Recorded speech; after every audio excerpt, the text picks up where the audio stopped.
tell me tell me a few of the things, like you were trying to promote some affiliate offers, right? What kind of affiliate offers were you trying to promote? Just clickbait, bro. Just Clickbait. spamming groups. Got it. Clickbait. Got it. Yeah, because that's what they tell you to do. It's like a free form, right? Yeah. Yeah, absolutely. Yeah. And then I went to crypto. And I invested some money into Bitcoin. Actually, $500 I got in crypto, which turns out to be like $1,300 now. So I just have that stored there. And then it's funny because when I was like, man, I was trying to figure out how to do crypto and stuff like that. It was kind of hard. And then I saw your and Samir's ad on, I think it was, I still remember it. It was a Instagram story ad. Mm-hmm. And it was about e-commerce. Like, you don't gotta, like, it was just all about, just being behind a computer, not showing your face, but like selling stuff that other people are selling. And that's when I was first introduced into e-commerce. I was like, oh, this is cool, Got it. I got into it, and I don't know, I was going into it, and then school was just a drag, dude. I went to school. My parents are diehard school people. If I drop out, my mom I actually talked to my mom about it. She was started crying, bro. Like, it was a bad time. But then, it turned out I was in class, right? Trying to do some stuff. Turns out that I'm in school. I'm not even learning anything, bro. Like, it came to a point where I was in a geology class, right? Yeah. And I was learning about rocks. Like, just rocks, geology. And, bro, I was just sitting there. I was just like, bro, what the fuck am I doing? I'm learning about rocks. Yeah. While other people are, like, actually doing shit, Yeah. It was ridiculous. I don't know. Got it. So from my understanding, man, like, you kind of got into the whole entrepreneurship thing through affiliate marketing, you said? Yeah, but it was just basically spamming. Yeah, absolutely, man. Hey, Mike, don't discount what you learned from it.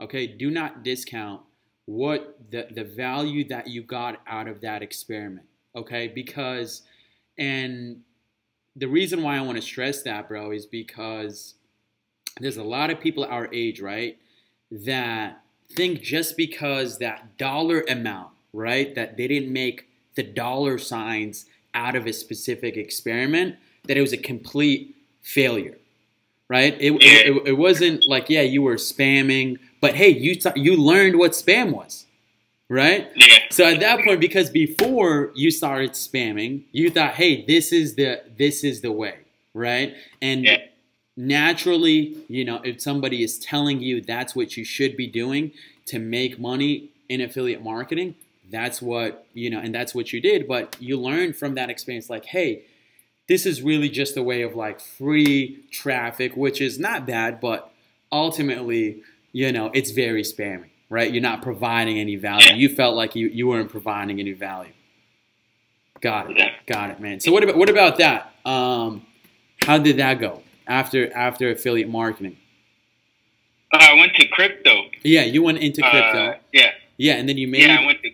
Did you catch it on the uprise? Yeah, just a little bit, because I caught it when it was at like 1,000 or not 1,000, like 2,500, 3,000 when it was at that price. Okay. And then I put a couple $100 into it, and now I think it's at 6,000, 7,000, something like that. So I'm just keeping it there. Just just don't touch it. I'm just keeping it there.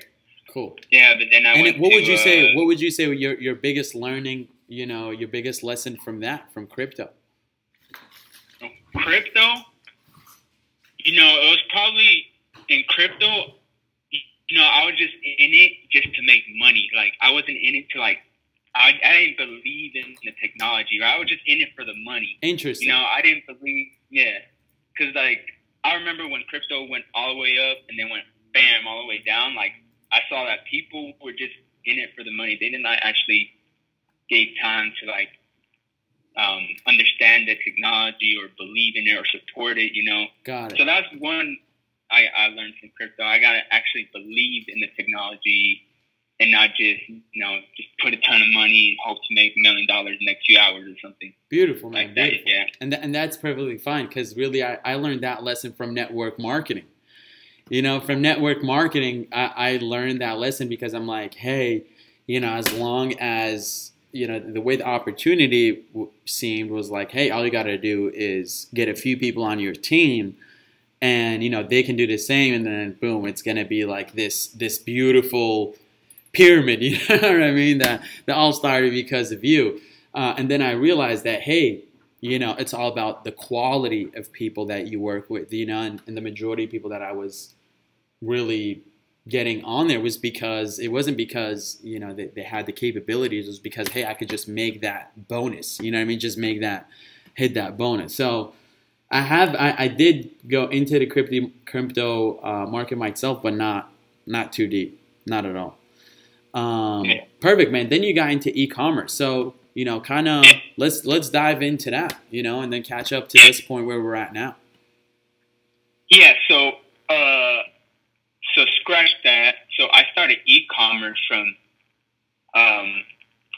not like, let's say before you guys. It was like I was into crypto, and then I found other people who were teaching e-commerce. Got it. And then you guys. Got it. So I learned from people. It was just the most basic stuff. Just put a product on a Shopify store, run some ads, like $5 ads. Ad says that's it, and just start making money and stuff like that. And then I was like, drop shipping, or I didn't even know what drop shipping was, even though they were talking about it. I didn't even know what it was. But then I cut that for a little while, and then I saw your guys' ad saying that you could use the psychological, like what was it called? Psychological. The 25 cognitive. Yeah. And then that's when I was like, whoa. So like, you could put reviews that no, not really your reviews. You could put like social badges, countdown timers. I didn't know any of that till I took your guys' course. So that's when I was like really into e-commerce because I don't know. It's just, to be honest, bro, I don't really know, but just some way you guys explained it was just I was just so attracted to it. And plus, I'm a really introverted guy, so like putting my face in the business, I get nervous. I don't know. This is something that e-commerce I feel like is a better way because it fits my personality. Absolutely, man. Yeah. That's really, really interesting, Mike. I mean, and thanks for sharing that, by the way.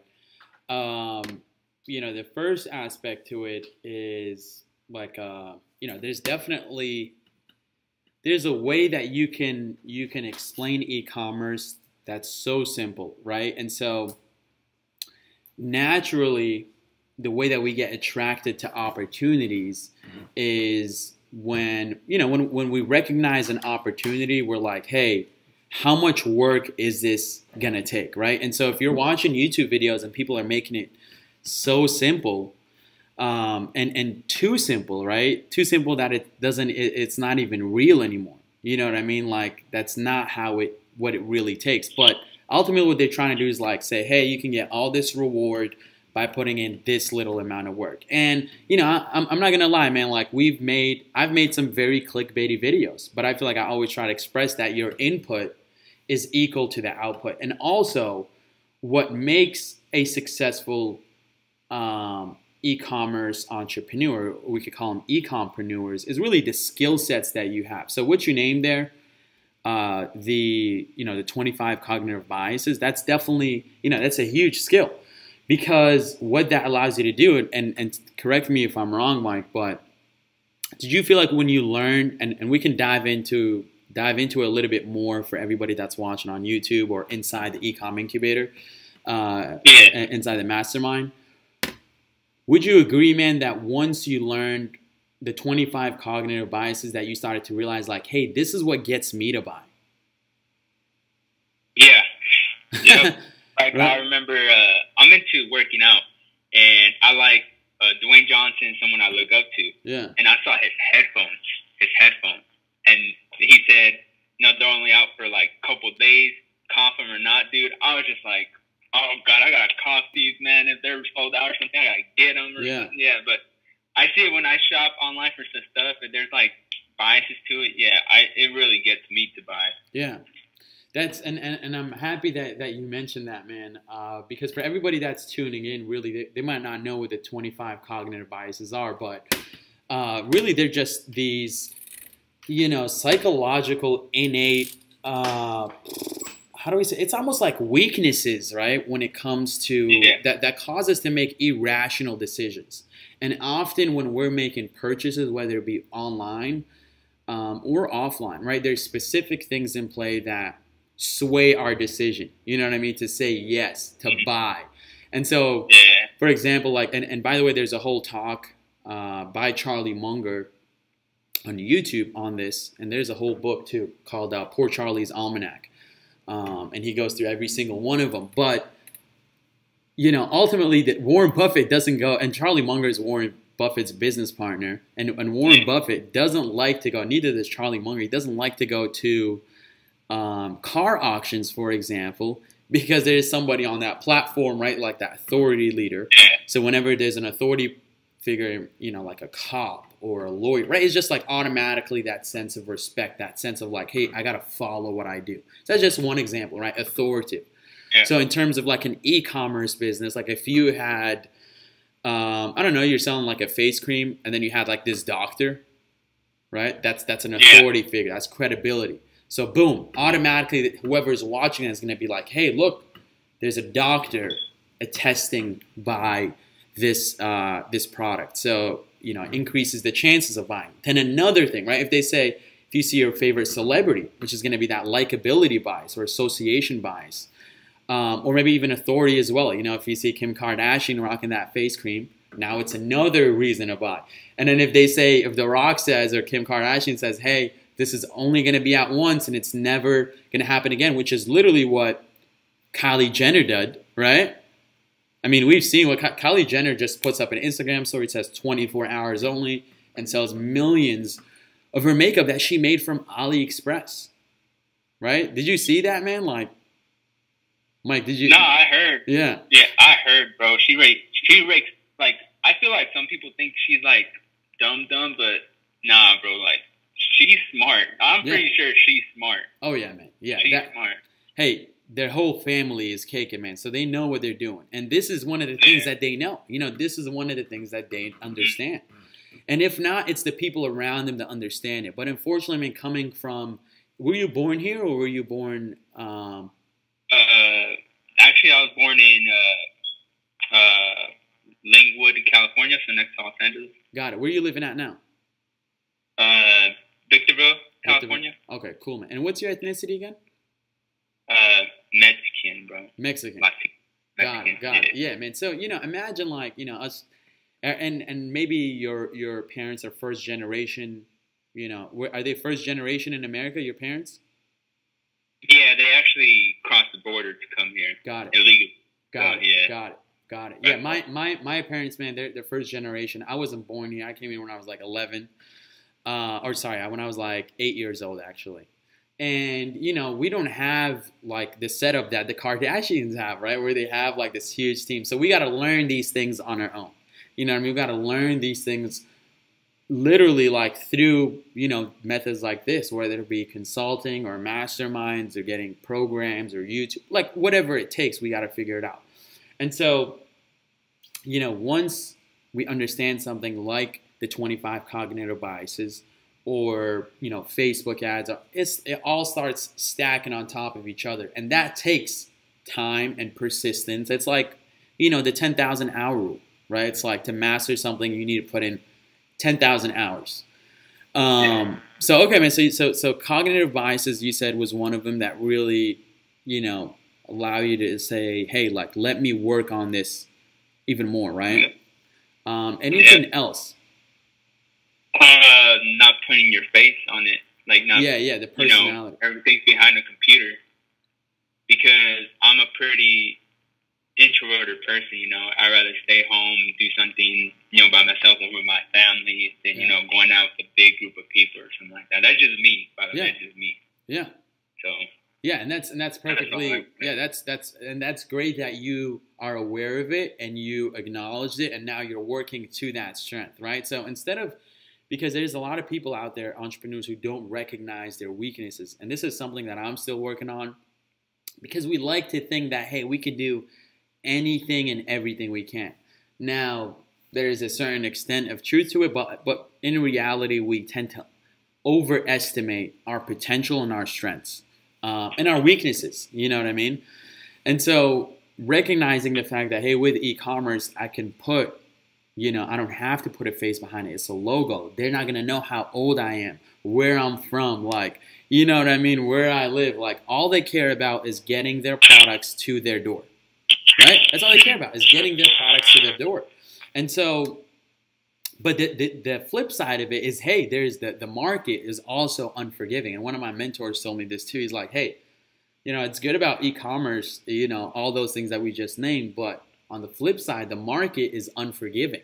Because if you don't send them their products, if you don't fulfill on, you know, your promises, they're never going to come back. And you're not going to be able to build a long, you know, a long-lasting e-commerce business. And so, good, man. Good. Now let's get into, you know, where, like, you got into the trenches. What have the trenches been like, man? What have the trenches been like for you? Well, just testing on Facebook, you know, there's some, I've been trying to, just need a strategy of how to test products, when to kill the ad set, when to scale it, how much. I already talked to Juan on how to find products, so that's pretty good. I just need that strategy on Facebook, you know.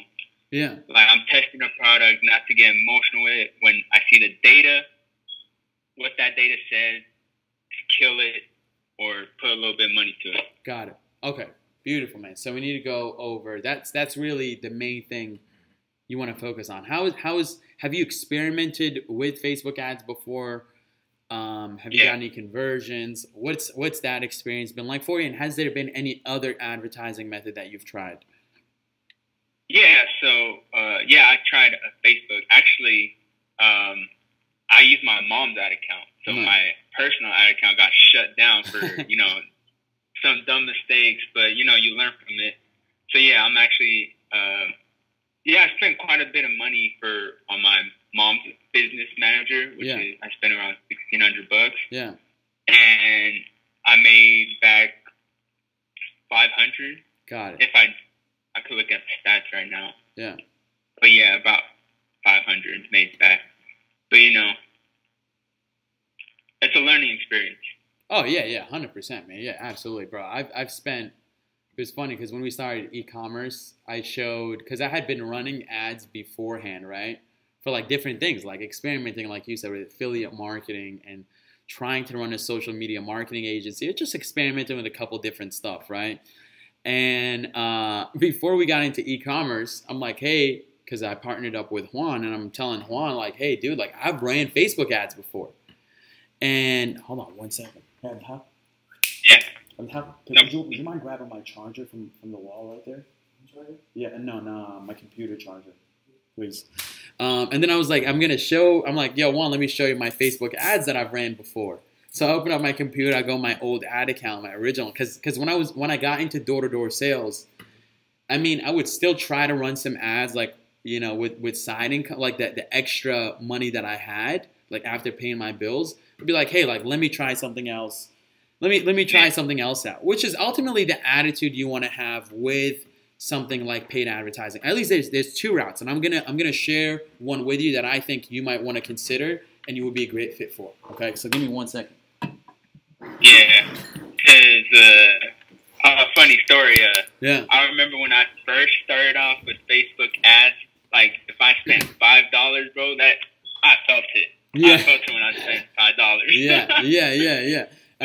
I've been there. But now, like, oh, my bad. Well, now I could spend, you know, $40, $50, and, you know, it won't be that much of a effect, you know? Yeah. It's like an investment Exactly, man. Exactly. And that takes, that's how you got to really change your perspective on spending money on, things that don't make you a return versus investing into your business. Because anybody that's making a promise out there, and for anybody that's watching this, if I said to you, if anybody else out there is telling you that, hey, right off the bat, like you're going to be able to figure this equation out, so, right off rip, you're going to be able to spend $1, make $2 back, they are lying to you. Because even if I was to show you exactly everything step by step, there is still going to be a point where you got to run into that wall, where you got to learn from experience, where you got to experiment. And so you got to be able to change your perspective from, hey, I'm spending money, right? Like as if I'm spending money on, a party, right? It's like when you spend money in a party, you go in and then boom, once you get out, that's it. The party's over, right? But when you invest $20 or $50 into some ads, now the potential return on investment for that is huge, right? Because considering the fact, and this is very true, Mike, okay? And this is probably something, the reason once you realize this, you probably heard us saying it because we're a living testimony of it, and so many other people are, is that once you find your first product, it's going to make up for all those failed experiences. You know what I mean? All those failed experiments where you were testing and getting data and testing different products and different ads, right? Different headlines, different stories, all that good stuff. Once you find that one solid product, it's going to make up for all of it, right? Because Apple is based around one main product, right? Microsoft is based around one main product. The list goes on and on, right? So, yeah, that's ultimately what it is, man. It's changing your perspective from, how you think about money. So, like you said, and if you want to keep, if you have anything else to add to that, you were getting data, so you started thinking about it differently. Yeah. Nice. And, cause I watched this YouTuber. He says, it really changed my perspective too. Like he does for YouTube. He says,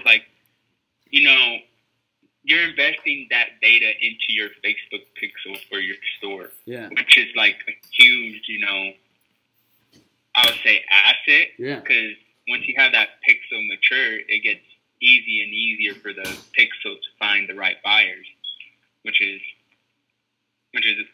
pretty amazing. Yeah, absolutely, absolutely. Because really, this Facebook pixel, it's like this. You're like trying to push this ball up this hill at first, right? Because you're trying to feed it data, and you're like pushing it to find the right customers, and you're really putting a lot of force behind it. But once you get it up to the top of the hill, where you have, let's say, 100 or 1,000 customers, now because the more people that it has, or the more customers you have, the more that I can see what they have exactly in common, right? So between two people, it's very hard to see, okay, what is that one thing that they have in common as to why they are here today or they bought this product. But when you have 100 people, you can see oh, look, they're all high school, graduates who are, just getting into their college dorm room, and they're looking for college supplies or something like that, Yeah. And then it'll pick up on that, and it'll just start targeting those. Okay, there's even a point, literally, there's a point, and it's the ultimate point that every pixel gets to, or you want it to get to, is where you don't even target anyone. Okay, there's about 4 or 5 different levels of targeting, starting off at cold audiences. Obviously then you get into retargeting people that have engaged. And there's all different levels of engagement, right? Different quality of engagement if they just landed on the product page versus if they added something to the cart. You know what I mean? So there's different value to that. And then you got a point where the pixel literally just has so much fucking data that you don't even put any audiences, you don't put any targeting.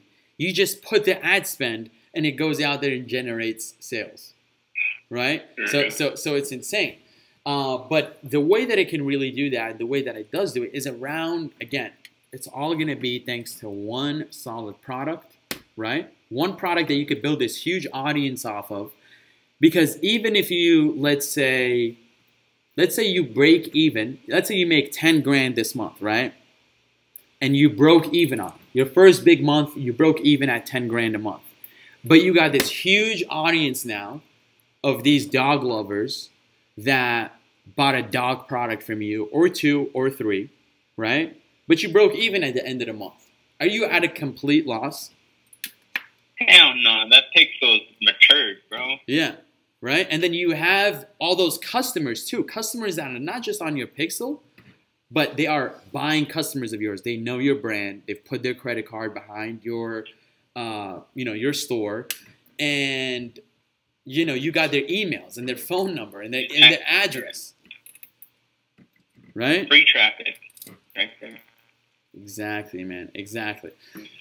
So that's real important to understand, right? Is the value of the data that you're getting. And I feel like you understand that, which is good.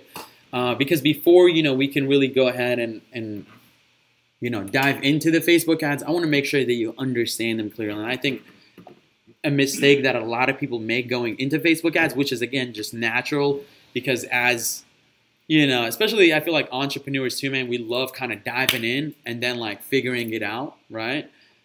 So like people would like go into Facebook and they're like, okay, cool, like this can't be that complicated. I'll just put $50 behind it. But as soon as they lose that $50, they're like, oh yeah, it's that pain, and then they don't want to go back in there, and they don't even want to learn now, right? It's like they don't even want to go out there and learn because they're like, dude, that was fucking painful. Not even one sale. Now, I didn't get to really finish my story from earlier. When I showed Juan my ad account before we started up our e-commerce business, dude, it was 12 grand negative. Like literally negative. Like I spent 12 grand. I didn't even know I made 12 grand, within the past 3-4 years.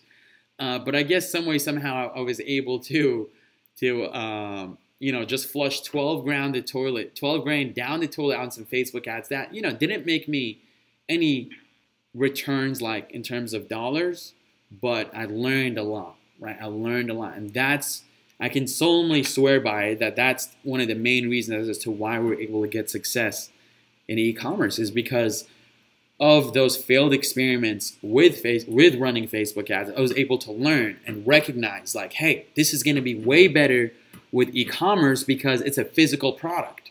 It's a store. And so it just like made sense for him, which I'm sure it did for you too. Perfect, man. So any other forms of traffic that you've tried maybe besides just Facebook ads?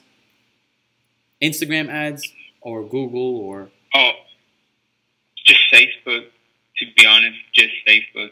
Not even on the Instagram platform through Facebook Manager? No. Okay. But I'm pretty sure. Is it kind of similar? I'm pretty sure it's a little bit similar. I mean, it's right there on the ad manager. Yeah. You would have to check in your ad set. Maybe you had automatic. If you had it as automatic, it would try to put it in Instagram. But unless you chose into it. So you know what? Let's actually do that, man. Let's go ahead and just take a look at some of the ads. When was the last time you launched an ad? About a couple weeks ago. Nice. Because me and Juan, I was gonna run any ads because I was waiting for this call. Got it. So okay, cool. So let's go ahead and just take a look at what your thought process is like as you're going about this ad. So what I want to do because I don't want to stay on here. Obviously, like we're gonna have another call with you, right? So we're gonna have like plenty of these calls. The first call that I want to take care of here is to really understand your thought process, when you're creating these ads, so I can see where you're going wrong, right? What gaps you have that we can fill, and then we can go ahead and say, okay, let's launch some ads together, right? So I want to see what you've done. We're gonna go ahead and review where you're at right now, like how you're thinking about them through what you're actually doing, right? Because it's one thing to say, hey, I get it. You got to launch an ad, retarget, right? It's a whole different thing to have the campaign set up for it and, all that good stuff. Got it. All right. So, yeah, if you want to share your screen. Will do. Yeah. Go ahead. Sure. All right. Can you see my screen? Let me see. Yep, I can see it. Beautiful. All right, so these are all the ads I ran. So I'll show you. It's probably my best one. Yeah. I'll show you that one. Right. I don't want to turn it on.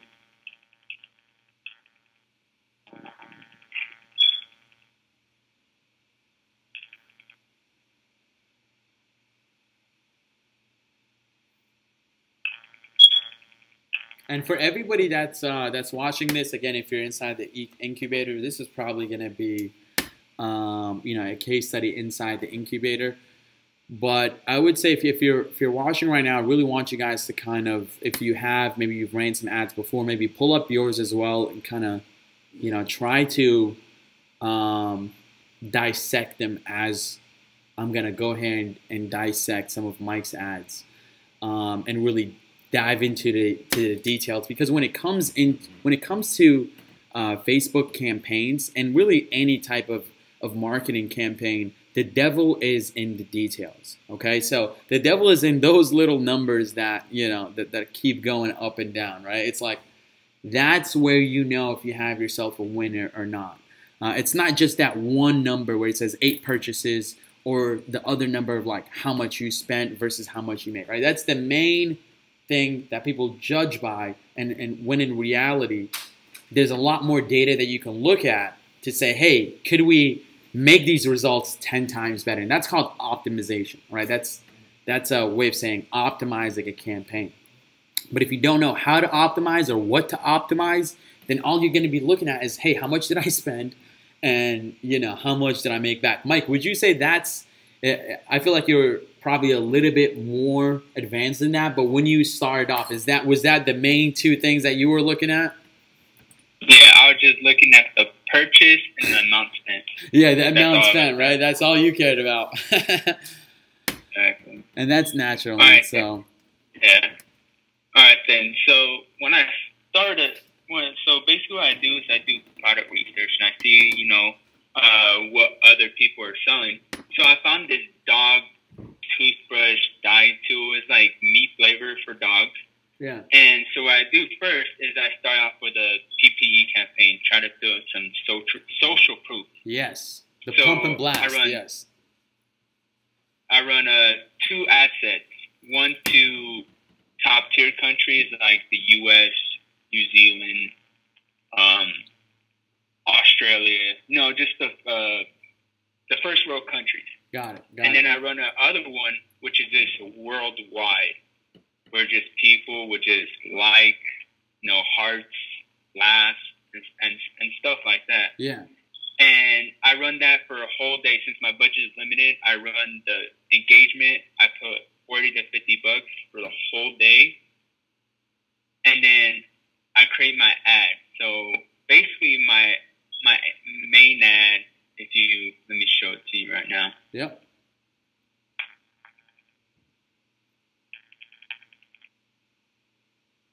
So what I try to do here is just a description, and I always try to put a funny thumbnail to catch someone's attention. Yeah, I like that. And yeah. Wow, look at that. Look at that social proof you built up on it. That's amazing, man. 800 likes or engagement, 72 comments, 236 shares. That's incredible. And that was from, again, that engagement campaign that you ran, which is really, really smart of you to do. Perfect. Yeah, did that. And then after I get some engagement on my ad, the next day. Well, can we take a look at that ad? Can you go back and then maybe play that video? I want to. Yeah. I definitely want to. Yeah. When my bad. Yeah, go ahead. I'll play it. Mm-hmm.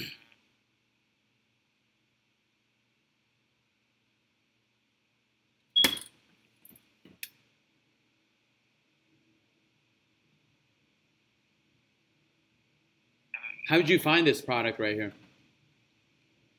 Well, I found it. It's been a long time. With like some tools to find products, and I look at it, then I go through I back it up, with Google Trends, see if other people are promoting it, and I saw a couple people promoting it, which was so I got this video off of YouTube and just did it myself. Nice, man, nice. I just wanted to get an idea because so this product right here definitely, it's solves a problem, and it's connected to. Oh, you headed out? Okay, see you later, bro. Call me if you need anything. All right, peace. So this product right here definitely solves a problem, right? And it's clearly displayed in that video. Dogs don't like getting their teeth brushed by regular toothbrush, and dog owners hate having to put up with that. So what better way to give them this thing right here that helps all that, makes it easy on them, and you listed it: easy to use, safe, most effective toothbrush. Now you misspelled effective, and that's fine. But yeah, like that probably that alone, right? It's like if you imagine, it's like you probably you could pay someone to help you optimize this better, but probably just spelling that word out right would have maybe increased some conversions alone. Damn, and then, all good though. No, it's all good, man. Of course. And then you got your Get Yours here. Okay, so Get Yours here, beautiful. It's a simple ad. I love that thumbnail that you got. Video's great quality, and I love how you put the benefits, right? It's easy to use, it's safe, and it's the most effective toothbrush. But the thing is about that bit.ly link, okay? So this automatically right here would increase conversions, because here's how the Facebook algorithm ranks the quality of your ad, right? When they see bit.ly, right? If anybody who promotes that link, the bit.ly link, they're all put under this pool, right? So anybody in the world can make a bit.ly link and slap it on a Facebook ad, right? And so if Facebook says, hey, they flag a couple of these people's ads in that bucket, or in that pool, right, that all use the bit.ly links, if they flag some of their ads and shut down some of their ad accounts because they were considered spammy, they didn't follow advertising policy, well, guess what? They're also going to flag the link that they use, right? The domain that they have on that ad. So essentially what happens is, if they flag bit.ly links as like, hey, this is a spammy link, then anybody who's using that bit.ly link is also going to be affected by, their decision, right? By that red flag on that domain. So really what you want to have, you always want to have your own link. Okay, you want to have your domain link. You might want to, figure out how you can make that link shorter, but I think it automatically does it for you. Like when you have a link on Google, on Facebook ads, it just automatically does the ... after a specific amount of characters. And also, I mean, dude, if I'm shopping, right, and I've never seen the gadget be on my timeline before, well, what, a bit.ly link is even more sketchy for me, right? Because bit.ly link, right? Bit.ly link is like, dude, I don't know where I'm going. It's like, hey, it's like this, it's not very clear. I don't know where I'm clicking. So let's say, what's the name of your actual store? Is it the Gadget Beat? Yeah. Okay, got it. Because sometimes, people use fan pages. There's different strategy. You can use a fan page, but that's why I'm asking.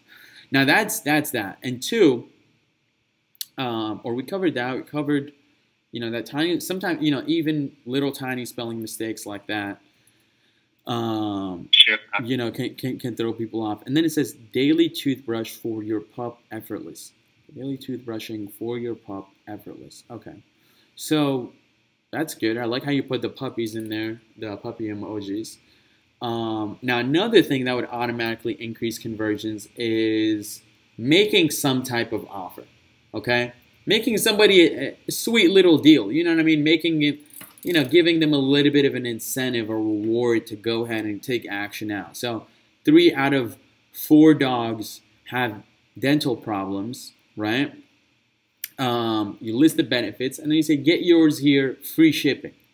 Even having something as simple as free shipping to make it a little bit of an offer, you know what I mean? Like, let alone if you said, hey, buy 2, get 1, buy 1, get 1 free or something like that. That's automatically going to increase that conversions, because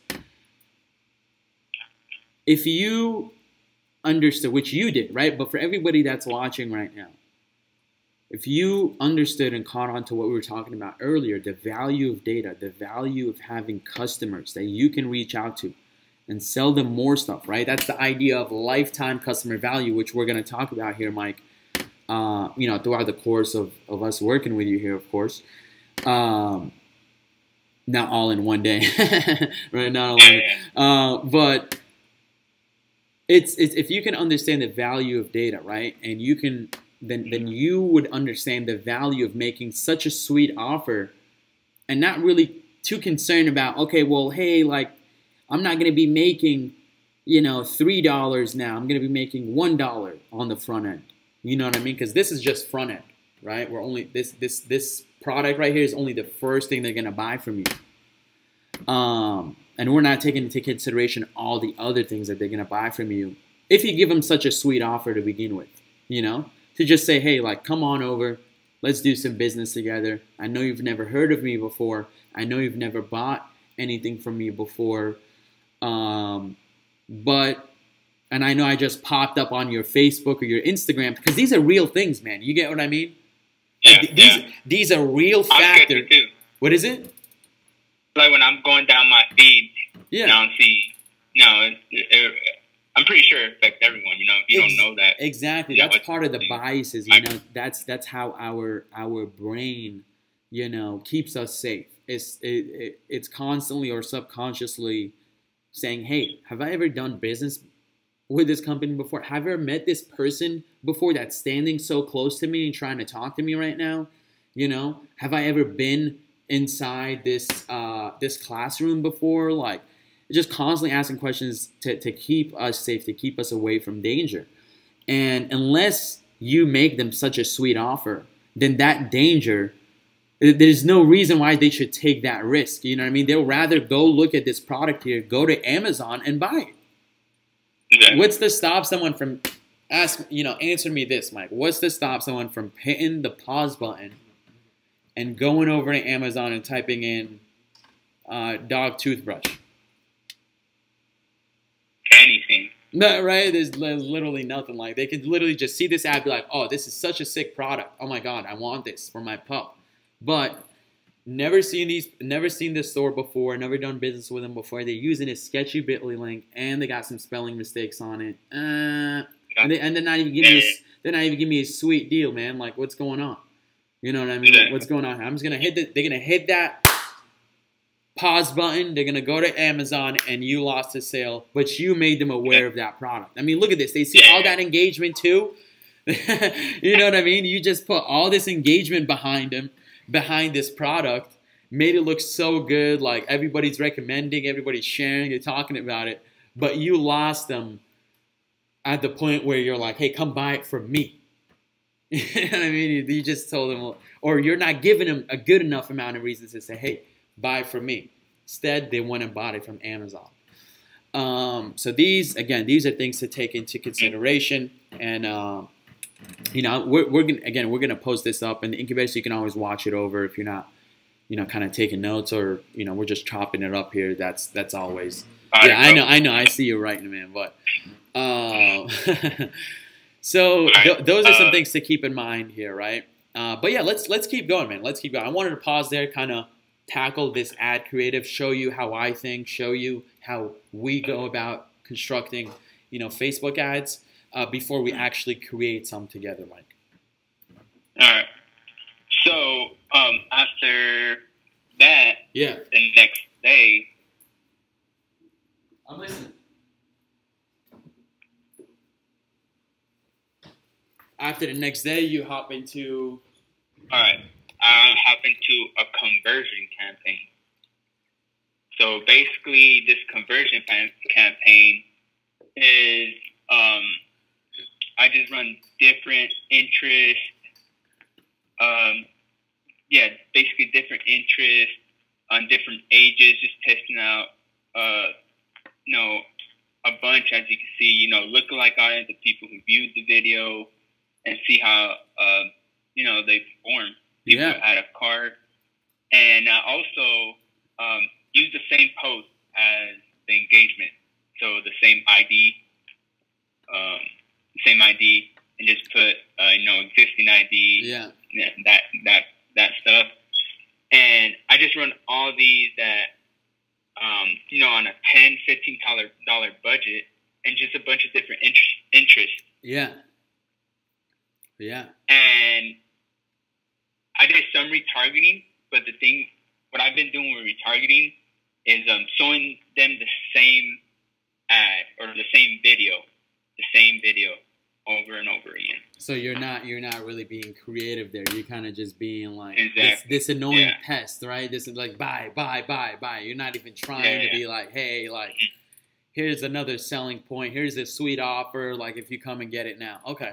And I'm happy that you pointed that out because I can, one of the biggest things, man, when it comes to, not just e-commerce, but just really entrepreneurship in general, is being able to notice your own faults, right? Your own weaknesses, like we were talking about earlier, your own lack of action or attention. Because, dude, it happens to me, man, where I let an ad run longer than it's supposed to be when it's clearly not bringing in results, right? Or, not launching that retargeting campaign earlier, or not being creative enough. Trust me, I've been there. I find myself there constantly, prioritizing one product over the other. It's totally cool. But I like how you said, you're pointing your own flaws there, Mike. Okay, so let's see, man. I mean, really, I see some purchases coming in. And I'm assuming these budgets right here, the $10, $15 ones, you didn't start them off at that, right? You started them at $5. Maybe when you seen a purchase come through, you increase the budget a little bit. To be honest, these $5, I was just doing them random. So these $5 right here. Yeah. I started with $5. What about the 15 and 10? The 15, I started them with the 15. Ah, okay. So you got a little, you got a little trigger happy there, huh? You got a little trigger happy there, man. But I mean, ultimately, we hey, till this day, man, we still start off our ads at $5.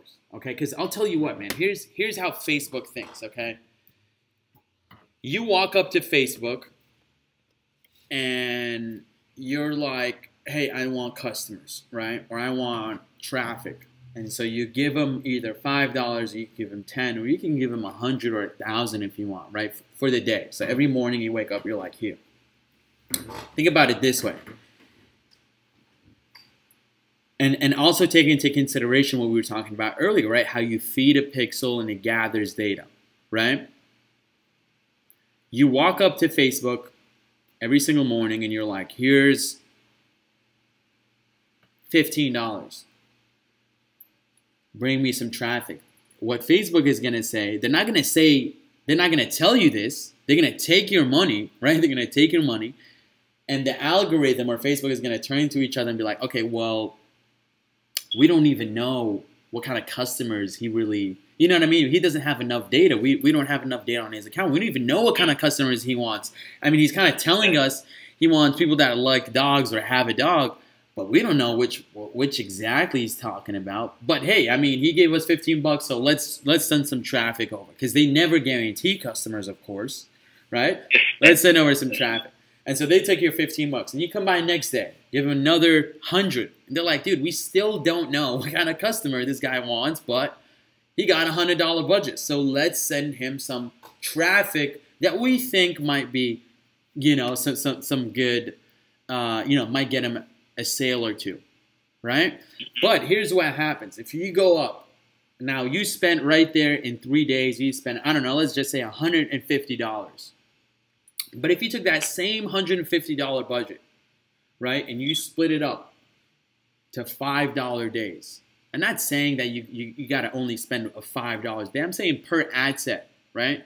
You give it $5, and then they're like, hey, we don't know what kind of customers he's looking for, but let's send him some traffic. I mean, he doesn't have much, but let's send him some traffic and just kind of get an idea. So that way, after a couple days, if he stays at this $5 budget, we can get a better idea, right? We can slowly optimize. And it's funny because you can, once you launch an ad here, I'm not sure how recent it is, you'll see that next to your delivery, right, when it says delivering, it'll say actively learning. Have you seen that? I've seen that. Exactly. Yeah. So actively learning is just a matter, it's not a matter of how much you spend. I mean, that's taken into consideration, but it takes time for it to gather that data and sort it out. And so the whole point I'm trying to make here is slowly but surely you can get there, and it doesn't always have to be by increasing your budget or having to spend a lot of money. So you rather, time that over a good amount or spread it out evenly through, more ad sets that you can test out, because you're getting more data. And once Facebook realizes and recognizes who is a good customer for you that buys your products, then you can go ahead and start increasing that budget, because they're like, hey, he gave us $100 now. Look at this. He went from spending $5 to $20, and it's because we got him some results that he likes. So let's get him some more results. You know what I mean? Because it's a business, man. Like, they want you to come back and spend, but at the same time, they know that the only way you're going to come back and spend is if you get results. But on the flip side of that is like, okay, well, do you know what it takes to create a customer? You know what I mean? Because they don't, it's not like they can, turn polished turd. You know what I mean? I'm not sure if you're familiar with that saying, but like, you can't polish a turd, right? Like, all Facebook does is send you traffic that you're looking for. And if your website is set up correctly, your product is good, your ad is right, and all these different things that we're going to cover, once they check out, boom, a sale happens, Facebook traffic is only a part of this system, this business here. Does that make sense, Mike? Yeah, that does make sense. Okay, cool. Because, I think you explained it good, saying that if you start with a $15 budget, they're just going to spend the money. They don't care if you get results. They're just going to spend the money if you don't give it enough data. Exactly. Because they don't they do care about your business, but if you give them high budget, they're just going to spend it. They're going to spend it, bro. Because, dude, if you look on Facebook's balance sheet, like, the biggest source of cash flow is ad spend. And the majority of that is going to be from people that are just on Facebook or on Instagram and hit that promote button. People think that's what running Facebook ads is. I was actually talking to this really successful entrepreneur. And I don't want to name any names, but I'm like, yeah, I started talking about Facebook ads. And he's like, oh, you're talking about when you hit that button, the promote button, and you put like $10 or whatever? I'm like, I mean, sort of, but I'm talking about business manager, I'm talking about creating marketing campaigns here. And he's like, oh, I think my guy takes care of it. Or I talked to his guy, and no, not really, man. Yeah, I've seen some. Like, I get promoted by people who live in New York, bro, in a restaurant. I'm just like, I live in California, man. Yeah, exactly. I see Boston ads when I'm like here in California. It's like, yeah, I mean, I was just in Boston, but I'm in California now, so you should be excluding me. You know what I mean? Exactly. But this is also okay. So you've gotten some sales. I mean, honestly, I think what it is, and this is just from the look of it, like, without even diving into the details, because, like I said, that's where the devil is. It seems like this had potential, bro. Because here's what I'll tell you. I want you to hit breakdown. What were you split testing here? I mean, it seems like age. Yeah, so I did by age, women, men, people who shop at stores like PetSmart. Okay. Trying magazines, food brands, And yeah. Okay, hit breakdown, go there, and by delivery, hit placement and device. Yeah. Okay. Yeah, slide a little bit to the right there. So, guys, what I've just gone ahead and did, or what Mike has just gone and did is when he hit that breakdown button and then he hit placement and device, is he's just went ahead and segmented the data, or we went ahead and segmented the data that he got from running these campaigns, so we can see where the holes in the boat are. Okay, where is our ad spend leaking from? Because ultimately, when you launch a marketing campaign, I mean, you're gonna be split testing, which is what he's doing here. But after you spend some money, so he spent like $500 here over the course of this campaign, which is not a lot, okay? Like, I want to get that straight out the way. If you're sitting there and you're like, wow, that's a lot of money, you know, for a Facebook campaign, like, dude, that is not a lot of money. And if you think $400 is a lot of money, then you probably are not making any money, and you need to start being comfortable with spending money, because this should say total invested, right, Mike? Yeah. Right? They should say total invested. Instead, they say total spent. So it might seem that it's it's like flushing money down the toilet, and 400 is a lot of money, but it is not. Okay, I manage and I spend thousands of dollars on ad spend on a day-to-day basis, and I wasn't comfortable with it at first at all, right? Yeah. But over time you get comfortable, because all that matters is, hey, are we making our return on ad spend? And so what we want to do here, exactly, by optimizing this campaign, all right, breaking down this data, is trying to see, like I said, where are the holes in the boat? Where's our ad spend going? And how can we double down on where the money is coming from, okay? So, looks like here, okay, so our ad spend is going all towards mobile, at least from this campaign here, or this ad set up top. Go down, keep going down. You targeted all mobile? Yeah, I targeted all mobile. Okay, so what Mike has just went ahead and did here, ladies and gentlemen, I'm going to put Mike on the spot, is he assumed that his customer base is only on mobile. All right? And that's totally fine, because there will get to a point where you have the instinct and you have the knowledge, right? Because maybe you've been in that niche before, you've sold products like it before. Just, you're just able to kind of pinpoint it a little bit easier, right? Like fidgets, for example. You're not going to sell it to 65-year-olds, right, Mike? You're going to go after that younger age group. But for dog food, I mean, I've never sold dog food before. I've never, promoted dog food before, so, or dog product before. I'm just kind of putting myself in the shoes of a brand new beginner. So I'm not going to assume that I know this industry here. I'm not going to assume their habits. I'm not going to assume their consumer or purchase behavior. Okay, that's what it's called, purchase behavior, how they buy, how they make transactions online. Is it through mobile? Is it through desktop? Because I bet you, all right, we love the dog niche over here at the Ecom Trap House, because dog lovers are super passionate about their dogs, and there's tons of problems that they run into that, some great products out there are able to solve. I could tell you right away, bro, 65-year-olds, 45-year-olds, they hang out on desktop.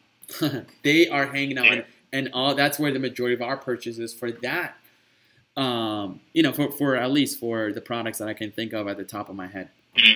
So that's another split test that we can do, and should never ever assume.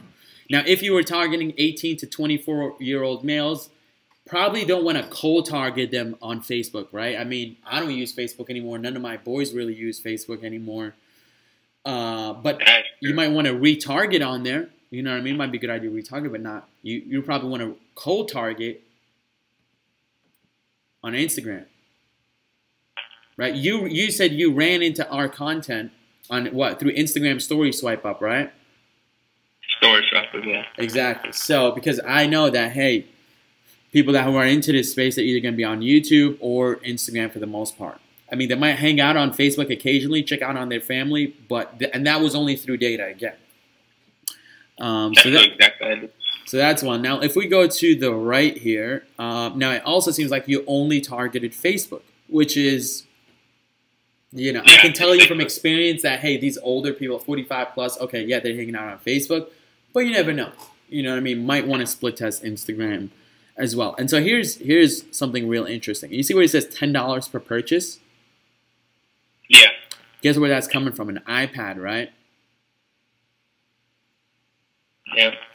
And I think that's because that's the closest thing to a desktop for older people to be able to see. You know what? When I was actually looking at the stats, I had that thought behind my head, but I ignored it. I never ignored that thought.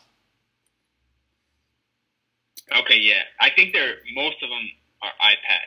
Yeah, there we go. iPad. $7.19. Another iPhone. Now that's interesting. Go up. The iPhone. Okay, where did those come from? Look at that. How old is that audience right there? No, not that. Oh yeah, that one came from iPhone, right? Can we? Okay, click edit. No, yeah, click edit. That was actually a lookalike audience of people who viewed the video. And then click edit. Oh, but it's all age groups. Yeah, okay. But it's a lookalike audience. Got it. Now I want to drive my point home here. So can you? Let's remember this. This is the CA video views DIY. Let's see the age group that you're targeting, and then we're gonna go ahead and break this ad set down, not just by placement and platform, but by age group as well. Sorry about that. Oh, no problem. Man. Take your time.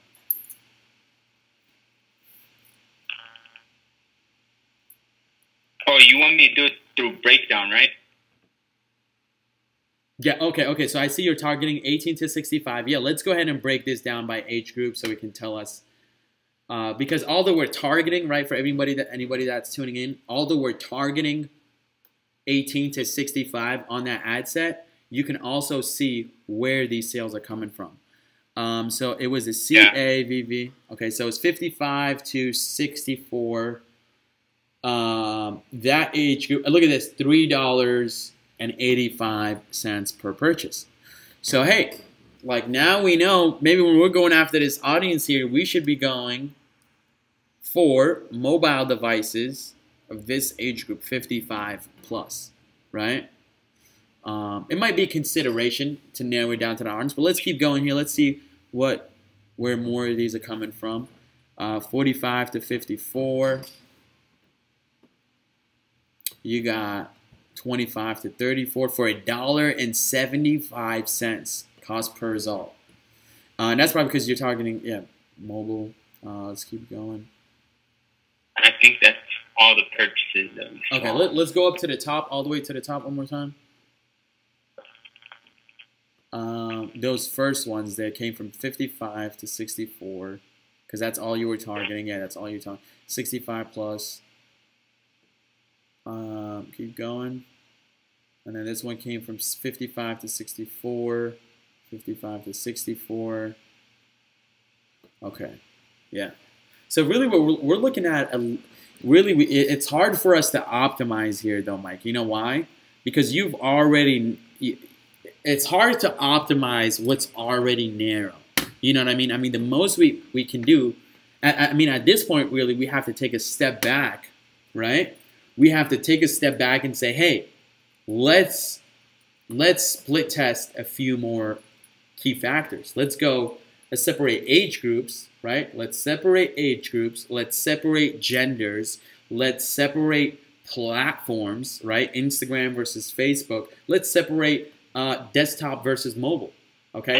And so the reason why this is important, right? And this brings me back to my point from earlier, which is splitting that budget up evenly instead of banking on one ad set or one ad group that you think is going to do good because you're just kind of assuming, or maybe some data that you found, when really the proof is in the pudding, right? So you want to take a step back. You want to separate all these factors, and instead of going 10 or 15 bucks on one ad set, boom, you just created two other audiences, right? Two other audiences that could be that home run.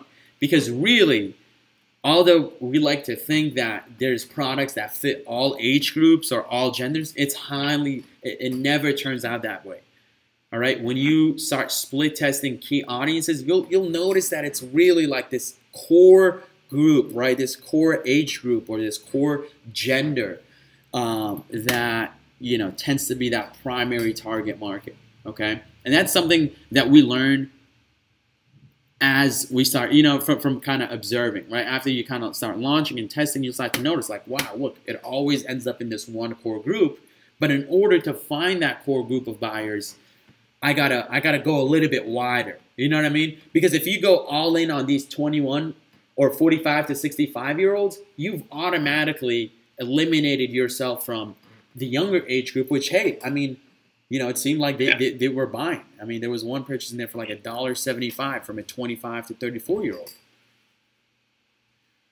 You know what I mean? I forget if you go down or up. Keep going right there, 25 to 34, right? Now let's break this down by gender too. Let's go ahead and break it down by gender.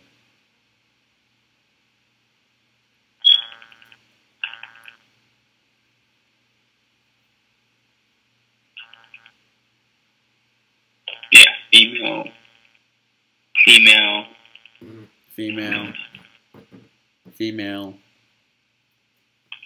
Look at that smile. Look at that smile on Mike's face. Right, Mike, what did you just notice, bro? Soft female. There we go, man. There we go. Perfect, man. So these are things that, allow you to keep moving forward with confidence.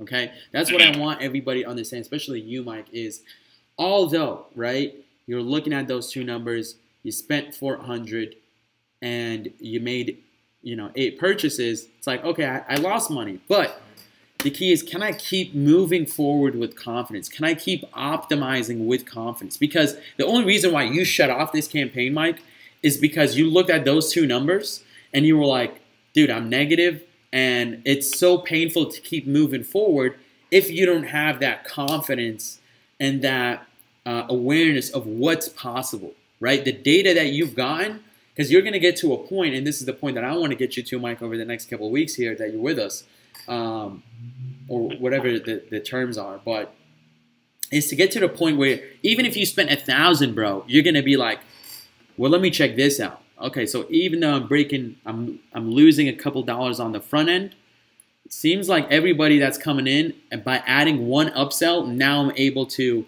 increase and make that money on the back end. What happens if you add a second upsell? Now all of a sudden you're making more money. Because automatically for those 8 purchases, if you had an upsell in sequence and one person or 2 people bought, or half of the people bought the upsell, let's say a dog chew toy or whatever, right? Another one that helps them with their teeth and their breath. Automatically, you just increase your average customer value, and you would have had the confidence to keep moving forward. Right? So that's what it all comes down to, man, is if you don't know how to optimize, if you don't know what kind of data to look at and how do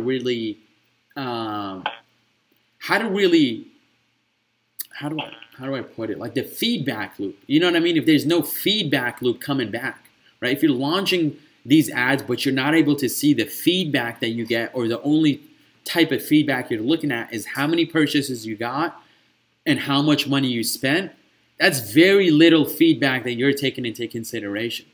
It's like, what else can I consider about this campaign, this money that I just invested? Well, how many people clicked on it? How many of them were females? How many of them came from Facebook? How many came from Instagram? And then you sit there and you ponder, right? You take a night. This is what I do usually in the mornings when, my boys are at the gym, or, like nobody's in the home office here.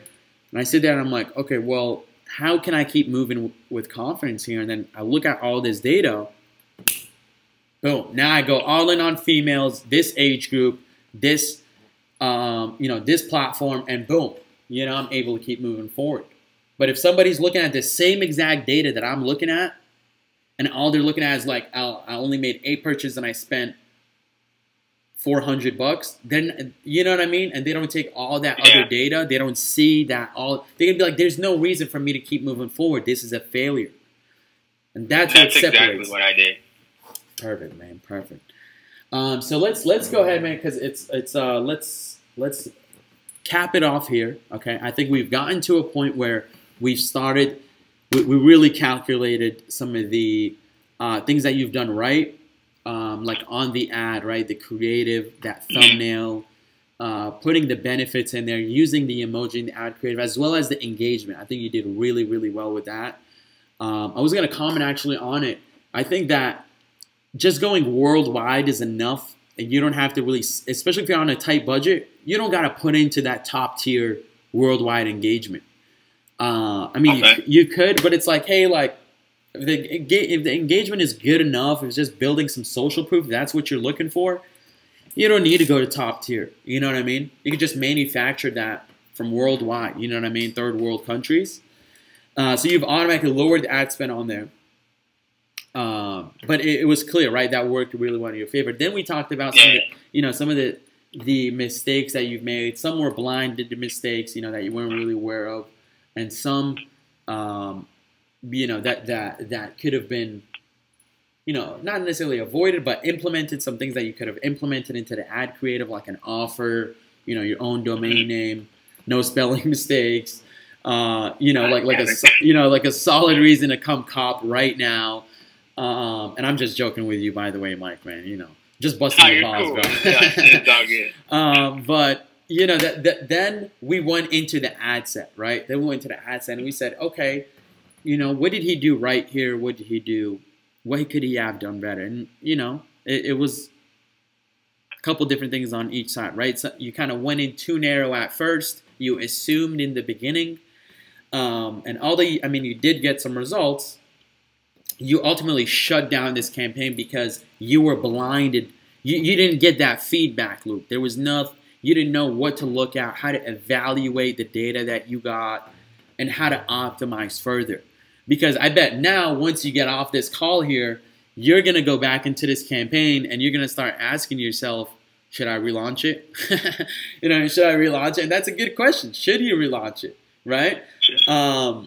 And the cool part about this, Mike, is over the next couple of weeks here, man, as we work, because for those of you guys that don't know, Mike has been literally in every single one of our programs, and he has showed time and time again into, investing in himself and also, really, really implementing, because it's more than just investing in a course. It's about implementing, man. We get a lot of people that, do invest in our programs or our softwares, and, we welcome them with open arms. But ultimately, it comes down to you, right? What you do on it. And so you've been implementing, you got to this point, but you're really looking to cut your guesswork out even more. So he hopped inside our inner circle. And so we're literally going to be coaching him through this step by step. How would you say this first call was, Mike? It was better than I expected. Good. I thought we were just gonna, just go right into it, create ads, but nah, you really broke down everything. Beautiful, man. Beautiful. I'm happy to hear that. Yeah, really what like I said, this first call here, and it's kind of like, it's going to sound a little weird, but we got to go on a date first before we start working together, you know what I mean? Before we get married, you know what I mean? So, and even before, and just to clarify, before he was even allowed into our inner circle,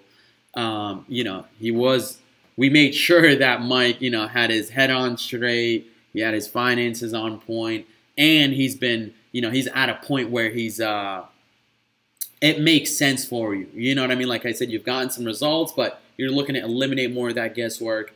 And that's really what it comes down to. But what I wanted to say was, we got to see what your thought pattern is, what your thinking process is when it comes to creating these campaigns. Because I can set a campaign up for you, right? That saying, like, you can fish for a man, feed him for a day, or teach him how to fish. And that's essentially what we want to do. And so really, we got to break down those false beliefs, right? False beliefs of, hey, I should just assume a specific age. I should just go after this audience because of this one research or this one piece of data that I found on Google AdWords or whatever it is, right? That's like some people say, hey, look, it says on Google Trends, this is the age group or whatever it is, like just go after that one. When in reality, you should, totally test it out. What else did we cover? Also the ad spend, right? Ad spend. Yeah, ad spend. Also placement. Yeah. Break down, computer, laptop, mobile, iPhone. Retarget young audience on Instagram and retarget on Facebook. And just separate everything, Like, for example, like, let's say this one was woman 45 to 54. Put that in a new ad set. And no top tier countries for paid post engagement or engagement ad. Yeah. And I'm gonna share with you here. Yeah, over like I said, over our time, over the course of us working together here and helping you out, we're gonna give you like our templates for testing. You know what I mean? Like how to. It's like amazing. You're gonna see it. And I'm gonna share it with you. It's like a Trello board, like a breakdown. It's gonna be like exactly like when you have this audience, how you should break it down. You know what I mean? So you have this blueprint that you can constantly like duplicate. I mean, it's a little bit excessive because it all depends on the budget that you have. But you can, you can always say, hey, look, like I don't want to split age groups into, 5. I want to split them into 2. You know what I mean? Or like 9 to 6. I want to split my age groups into 3 different because of my budget. Or like I don't know if that makes sense. Okay, so I was kind of lost there. So like, yeah. I don't want to kind of let me clarify, man. So okay. When it comes to testing, right? We have a system where we pick a specific amount of audiences, and then we go ahead and we follow this because we even have, some of our assistants, some people on our team go in there and just, if we're testing out, like, let's say this dog product, right? Yeah. They'll go out there, they'll find 10 interests using some Facebook audience analyzer tool that we have. They'll find 10 different interests. And then we have this blueprint, the system set up, and I'll show you here on a later call, where we say, okay, take this interest, split it into 2 age groups, and then 2 age groups into 4 different, age groups, and then these different, age group audiences also into 1 on Instagram, 1 on Facebook, right? But to be able to excessively split test like that, like you need a pretty big budget. You know what I mean? Yeah, You need a budget. And so depending on your budget or whoever is watching this right now, that obviously determines on how much you can split test, right? And so what I wanted to say there was you can determine how crazy you want to go with this split testing. You know what I mean? Like I got friends, man, who make 100 ad sets for like 1, you know what I mean? It's like crazy, bro. Like they get wild with it. And I don't think you need to get to that point. Like I've seen some insane split tests, but then I've seen some people who bring in really good results and, they don't go too crazy with it. I mean, yeah, they test genders, age groups, but like they don't go, insane with it. Makes sense. Yes, sir. Yes, sir. All right, Mike. Let's cap that off here, man. I need a bite. I need some lunch. I didn't even have breakfast. Hey, well, can you cut it off from here? Yeah, absolutely. Yeah. I'm gonna cut off from here. We're gonna record and then hang on 1 second. For everybody that's hopping on, if you're inside the Ecom Incubator, maybe this is on YouTube or a segment if it is. Thank you guys so much for watching, and I will see you in our next segment with Mike. Hopefully we can make this a little bit of a segment, man, from 8